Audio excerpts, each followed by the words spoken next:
सबको जय मसीह की। मेरे भाई बहनों, मैं विशाल आपका भाई आपका स्वागत करता हूँ जीवित परमेश्वर की जीवित प्रेजेंस में। तो आए मेरे प्रियो, आज मैं आपको एक गहरा भेद बताता हूँ। जो शैतान ने बहुत ही स्ट्रगल किया, मेहनत की बेचारे ने प्रभु के आने की, कि वो कौन होगा जो मेरे मेरे कामों को कुचलेगा, मेरे सब कामों को खत्म करेगा। तो आए मेरे प्रियो, हम पहले वचन में चलते हैं कि उत्पत्ति अध्याय 3 उसकी 15 पद में जाएंगे। यहाँ पर लिखा है, और मैं तेरे और इस स्त्री के बीच में और तेरे वंश और इसके वंश के बीच में बैर उत्पन्न करूंगा। वह तेरे सिर को कुचल डालेगा और तू उसकी एड़ी को डसेगा। जब इसने आदम और हवा को पाप करवाया तो इसने सोचा कि मैं जीत गया हूँ, मैंने अपना राज्य बनाया है, तो मैंने को पाप में गिरा दिया। जब परमेश्वर ने न्याय किया तो परमेश्वर ने बताया कि मैं तेरे वंश को कुचलवाऊंगा और बैर करवाऊंगा, ये अपनी एड़ी से तुझे कुचलेगा। तब शैतान ने सोचा कि ये तो काम गलत हो गया, अब मैं कैसे बचूंगा। तो जब इसने शैतान ने देखा कि मैं अब कहाँ पर जाऊंगा, इसने ढूंढना शुरू कर दिया कि कौन होगा ऐसा जो मेरे वंश को कुचलेगा और मुझे खत्म करेगा। क्योंकि इसको ये भी पता है कि परमेश्वर अपने वचन से नहीं टलता, क्योंकि परमेश्वर अपने जो वचन को कह देता है वो पूरा करता है, क्योंकि वह सबका बाप है। तो आए मेरे प्रियो, आगे हम देखते हैं कि शैतान का पहला स्टेप जब मूसा हुआ तो तब इसने लोगों को, सब बच्चों को मरवाना शुरू किया। तो हम पहले स्टेप को देखते हैं इसके। तो आए हम चलते हैं निर्गमन की पुस्तक, उसकी 1 आयत 15 में लिखा है, शिपर और पुआ नामक 2 इब्री दाइयों को मिस्र के राजा ने आज्ञा दी, जब तुम इब्री स्त्रियों को बच्चा उत्पन्न होने के समय पर्पस के पत्थरों पर बैठी देखो, तब यदि बेटा हो तो उसे मार डालना और बेटी हो तो जीवित रहने देना। इसको ये पता था कि बेटा ही आएगा परमेश्वर का। तो यहाँ पर लिखा है कि बेटी हो तो छोड़ देना, जीवित रहने देना, अगर बेटा हो तो उसे मार देना। तो मेरे प्रियो, एक बात मैं आपसे शेयर करना चाहता हूँ। मैं तो अनपढ़ हूँ, अनपढ़ व्यक्ति हूँ, अंगूठा छाप व्यक्ति हूँ, लेकिन मेरे परमेश्वर ने मुझे पढ़ना सिखाया, बाइबल को पढ़ना सिखाया, लिखना सिखाया। क्योंकि मैं हर दिन यही मांगता था अपने परमेश्वर से कि मुझे पढ़ना सिखाओ और मुझे लिखना सिखाओ, ताकि मैं आपकी सेवा कर सकूं। तो मुझे परमेश्वर ने 7 महीने के अंदर अंदर पढ़ना सिखा दिया था। तो अब जो थोड़ा सा पढ़ने में दिक्कत होती है तो मुझे माफ़ करना मेरे भाई बहनों। तो लेकिन जीवित परमेश्वर की ये गवाही मैं आपके सामने ही पढ़ रहा हूँ, तो आप देख ही रहे हो। तो आइए हम आगे चलते हैं। जब इसने नील नदी में बच्चों को मारा, तो निर्गमन की पुस्तक 1 ही में इसके 22 पद में लिखा है, तब फिरौन ने अपनी सारी प्रजा के लोगों को आज्ञा दी, इब्रियों के जितने बेटे उत्पन्न हो उन सबों को तू नील नदी में डाल देना और सब बेटियों को जीवित रहने देना। जो जो राजा आता था, जिसकी बहुत बहुत सी अपने देश में चलती थी, बहुत से अधिकार चलते थे, शैतान उसको यूज करता था ताकि उसके द्वारा वह अपना काम कर सके शैतान। तो यहाँ पर भी देखो, मूसा के जन्म से भी देखो इसने बहुत सा काम किया, लेकिन इसने प्रभु यीशु मसीह को नहीं पाया कि कौन होगा कि जो मेरे वंश को कुचलेगा। तो आगे हम चलकर देखते हैं।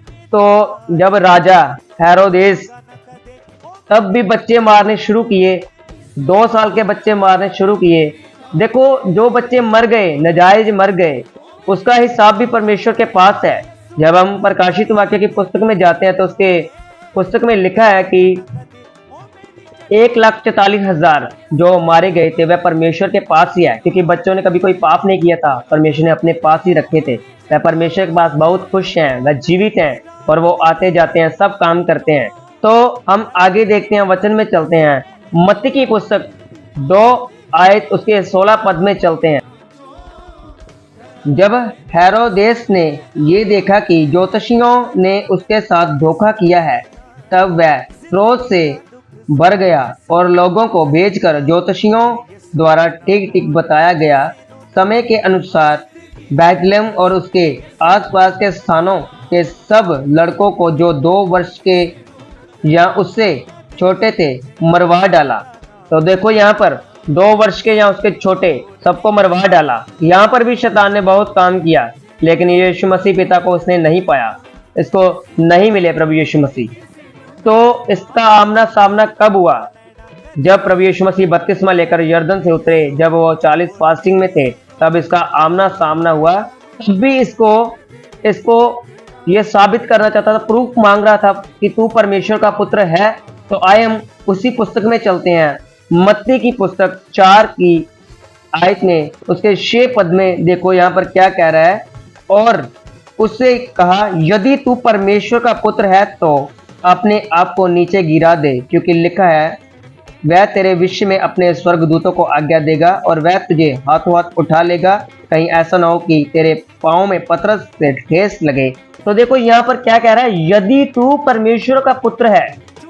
यहाँ पर भी इसको पता नहीं चल रहा, उसको कह रहा है यदि तू परमेश्वर का पुत्र है तो अपने आप को गिरा दे। लेकिन प्रभु यीशु मसीह ने भी इसको बताया कि लिखा है कि अपने परमेश्वर की परीक्षा ना कर।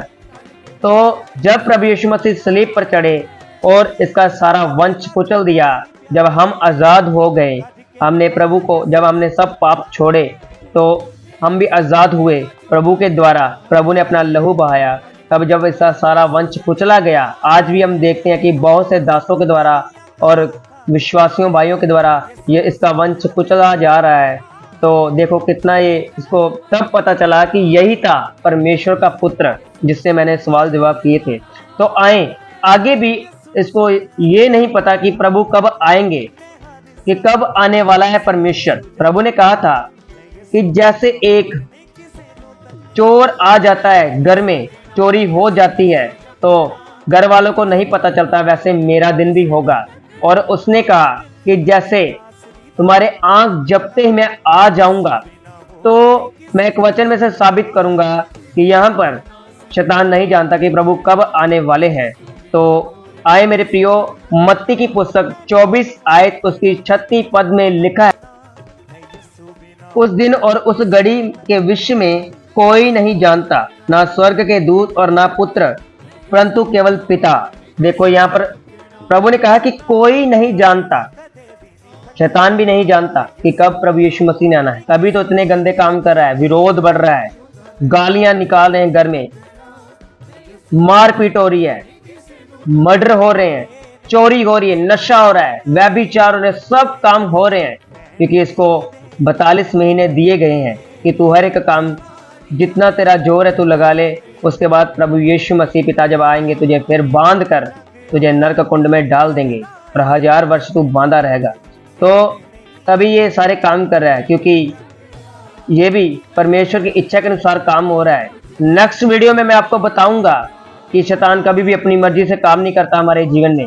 जब ये खुदा परमेश्वर से आज्ञा लेकर आता है तभी हमारे जीवन में आता है, नहीं तो ये हमारे जीवन में नहीं आ सकता। क्योंकि प्रभु यीशु मसीह ने हमारे लिए लहू बहा दिया है, और जो प्रभु यीशु मसीह को एक्सेप्ट करते हैं, उसको उसका आदर करते हैं, उसके जीवन में ये प्रवेश नहीं करता। और जो लोग बहुत शैतान करते हैं, शैतान ने ये कर दिया, वो कर दिया, ऐसा कर दिया, उनके जीवन में ये काम करने लगता है। क्योंकि वचन में लिखा कि तुम्हारा विरोधी तुम्हें फाड़ खाना चाहता है।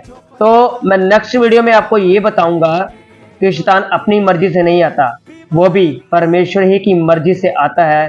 तो मैं आपको बताऊंगा। तब तक मेरे प्रियो, सबको जय मसीह की।